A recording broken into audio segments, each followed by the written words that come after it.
cheating is always a choice. Tama? Pero sa mga taong nagbibigay ng chance sa mga nag-cheat, tandaan nyo rin, ang pagpapakatanga minsan, choice nyo rin.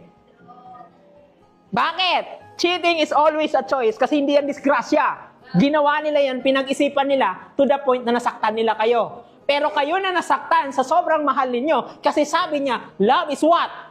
Sacrifice. Okay lang na masaktan ako kasi mahal ko siya. Psst. Okay lang naman ng isa, dalawa, tatlo, hanggang kaya mo.